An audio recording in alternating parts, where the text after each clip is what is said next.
नमस्कार दोस्तों। एक कहानी है।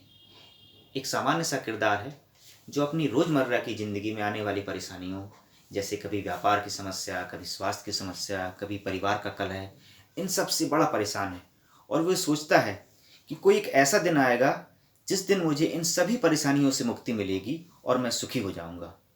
अब उस बंदे के पास एक खबर आती है कि पास के गांव में एक बड़े ही सिद्ध संत आए हुए हैं जिनके पास हर समस्या का समाधान है।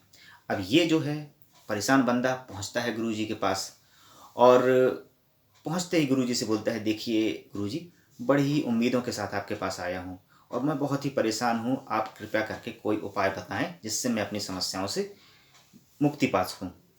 अब गुरुजी ने कहा, देखो बेटा, तुम्हें मेरा एक काम करना होगा। आज तो काफ़ी देर हो गई है, शाम हो गई है, आज मैं विश्राम करूंगा। तब तक तुम मेरा एक काम करो, मेरे काफ़िले में बहुत सारे ऊँट आए हैं, तुम इन ऊँटों को बैठा देना, क्योंकि ये खड़े रहते हैं और बैठते नहीं हैं, ना ही सोते हैं। तो रात में तुम इनको बैठा देना ताकि ये सो जाएं, सुबह मैं तुम्हारी समस्या का समाधान बताऊंगा। ठीक है भाई। अब क्या हुआ, रात निकल गई, सुबह हुई। सुबह होते ही ये बंदा फिर गुरुजी के पास पहुंचा। अब गुरुजी ने पूछा, कैसी रात बीती, ये ऊँट बैठे थे कि नहीं बैठे थे? अब बंदे ने बताया, क्या बताएं गुरुजी, ये जो ऊँट थे बड़े ही जिद्दी थे। कुछ तो अपने आप ही बैठ गए थे, कुछ मेरे बैठाने पर बैठ गए थे, लेकिन कुछ मेरी लाख कोशिश के बाद भी नहीं बैठे। तब गुरुजी ने कहा, यही ज़िंदगी है।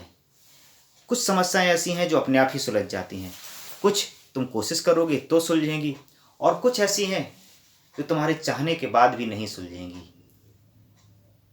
अगर हम जीवन में सुख चाहते हैं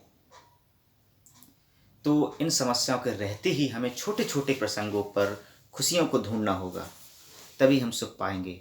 और अगर हम ये चाहते हैं कि ये समस्याएं ख़त्म हो जाएंगी तो ये असंभव है, क्योंकि जब तक जीवन है तब तक ये समस्याएं भी लगी रहेंगी।